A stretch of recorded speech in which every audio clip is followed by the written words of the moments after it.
Bismillahirrahmanirrahim.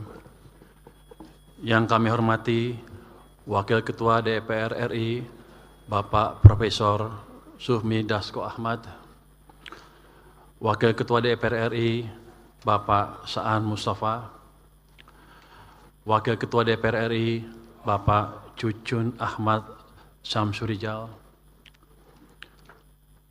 para anggota Dewan Perwakilan Rakyat Republik Indonesia. Yang kami hormati Menteri-Menteri dan Kementerian Perwakilan Pemerintah dalam pembahasan rancangan Undang-Undang Perubahan Undang-Undang Nomor 4 Tahun 2023 tentang pengembangan dan penguatan sektor keuangan.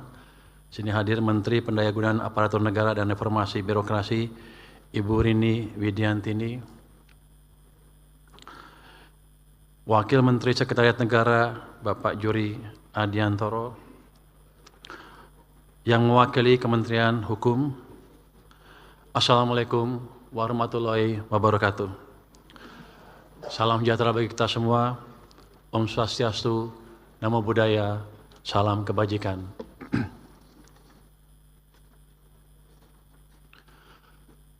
Puji syukur kehadirat Allah Subhanahu wa Ta'ala yang telah memberikan karunia kesehatan sehingga kita dapat mengikuti rapat paripurna DPR RI pagi ini. Semoga Tuhan Yang Maha Kuasa meridhoi agenda kita untuk melaksanakan pembicaraan tingkat 2 atau pengambilan keputusan tentang rancangan undang-undang tentang perubahan Undang-Undang Nomor 4 Tahun 2023 tentang pengembangan dan penguatan sektor keuangan. Atas nama pemerintah, perkenankanlah kami menyampaikan ucapan terima kasih dan apresiasi yang sebesar-besarnya kepada seluruh anggota DPR RI. Khususnya Ketua, Wakil Ketua, dan anggota Komisi 11 yang telah menginisiasi RUU ini serta bekerja bersama pemerintah secara sinergis dalam proses pembahasannya. Yang kami hormati Ketua, para Wakil Ketua, dan para anggota DPR RI, dinamika perekonomian dan politik global masih penuh ketidakpastian. Konflik geopolitik berpotensi mengganggu rantai pasok dan menyebabkan lonjakan harga energi. Meski menghadapi ketidakpastian global, Indonesia berhasil mempertahankan kinerja ekonomi. Pertumbuhan ekonomi pada kuartal pertama tahun ini tetap di atas rata-rata G20 dan ASEAN. Indikator ekonomi juga menunjukkan tren positif dan inflasi tetap stabil. Pemerintah berkomitmen untuk mencapai pertumbuhan ekonomi yang lebih tinggi dan berkelanjutan. Oleh karena itu, ekonomi Indonesia membutuhkan terobosan di berbagai sektor, termasuk sektor keuangan yang kokoh dan sehat. Sektor keuangan ibarat jaringan saraf mesin pertumbuhan yang mampu mengalirkan pembiayaan ke sektor produktif. Di saat yang sama, mengelola sektor keuangan berbasis prinsip kehati-hatian, stabilitas sistem keuangan, dan pendalaman pasar, serta penguatan inklusi keuangan menjadi krusial. Untuk itu, reformasi sektor keuangan yang telah dirintis oleh Undang-Undang P2SK perlu diakselerasi untuk mewujudkan cita-cita pembangunan Indonesia. Yang kami hormati Ketua, para Wakil Ketua, dan para anggota DPR RI. Penyusunan RUU Perubahan Undang-Undang P2SK merupakan langkah strategis dalam memperkuat dan menciptakan keselarasan kerangka regulasi sektor keuangan serta memperkuat sinergi dan koordinasi antar lembaga dalam menjaga stabilitas sistem keuangan nasional. Selain itu, RUU ini merupakan tindak lanjut putusan Mahkamah Konstitusi dan sesuai dengan kebutuhan hukum masyarakat. Terdapat 2 putusan Mahkamah Konstitusi yang harus ditindaklanjuti oleh pembentuk undang-undang guna melakukan perbaikan dan sinkronisasi dengan materi muatan lainnya di dalam Undang-Undang P2SK, yakni putusan Mahkamah Konstitusi nomor 59 PUU 21 2023 terkait kewenangan penyidik Otoritas Jasa Keuangan dalam melakukan penyidikan terhadap tindak pidana di sektor keuangan dan putusan Mahkamah Konstitusi nomor 85 PUU 22/2024 terkait penetapan rencana kerja dan anggaran tahunan lembaga penjamin simpanan. Pemerintah bersama otoritas sektor keuangan yaitu Bank Indonesia, OJK, LPS, dan pemangku kepentingan terkait telah melakukan pembahasan terhadap konsep RUU perubahan Undang-Undang P2SK usulan DPR, serta telah melaksanakan partisipasi publik yang melibatkan asosiasi, industri, akademisi, dan masyarakat.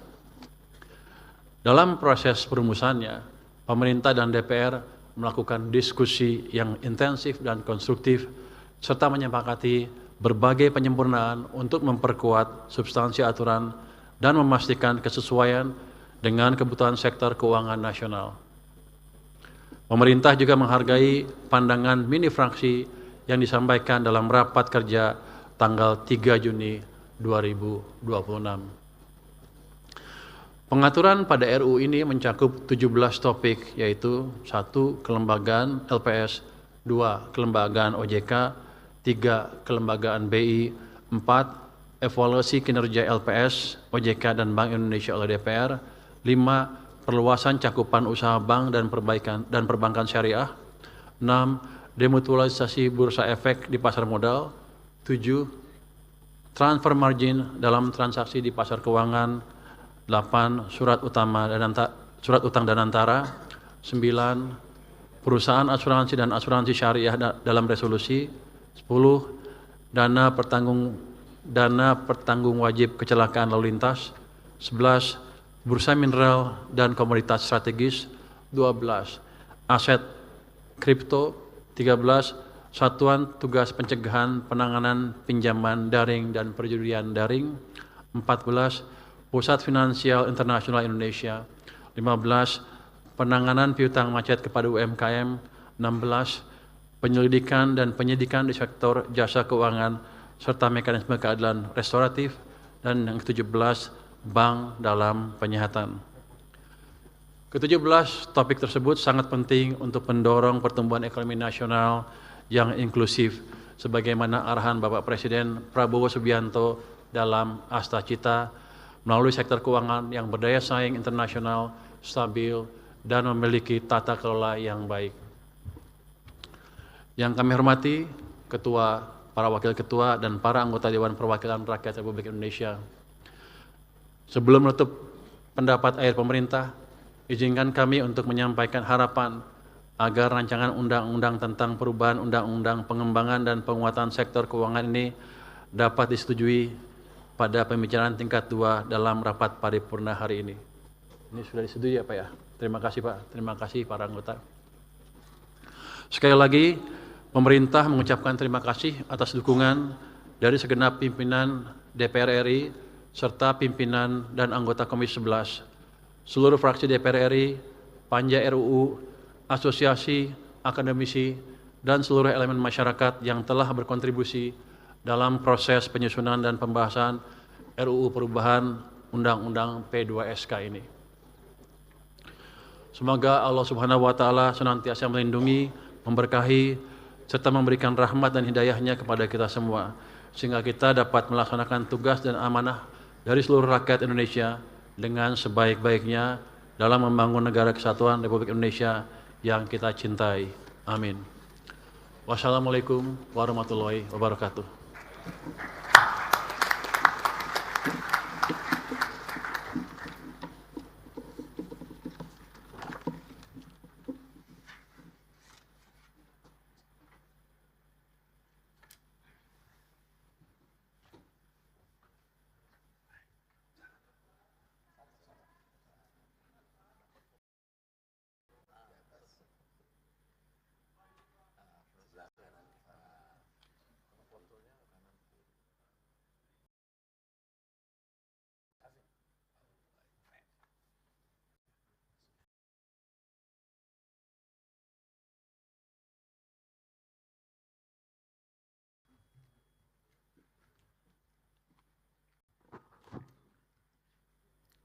Terima kasih kami sampaikan kepada Menteri Keuangan Republik Indonesia yang telah menyampaikan pendapat akhir mewakili Presiden.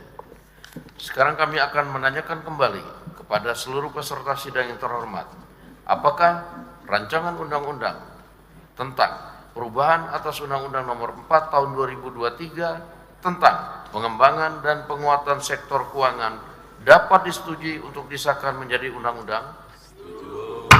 Terima kasih.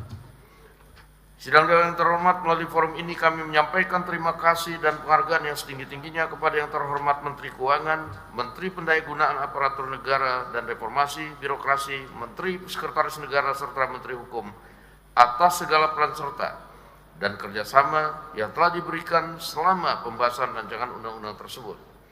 Perkenankanlah pula atas nama pimpinan Dewan kami menyampaikan penghargaan dan terima kasih kepada pimpinan dan anggota Komisi 11 DPR RI yang telah menyelesaikan pembahasan rancangan undang-undang ini dengan lancar.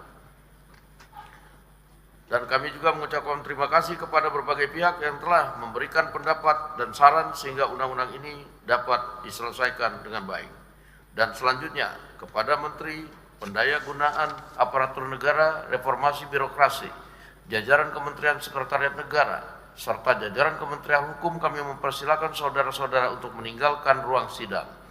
Kepada Menteri Perencanaan Pembangunan Nasional beserta jajaran kami persilakan untuk memasuki ruang sidang, dan kepada Menteri Keuangan serta para anggota Dewan diminta agar tetap di tempat masing-masing untuk mengikuti acara selanjutnya, dan dengan ini rapat kami skors.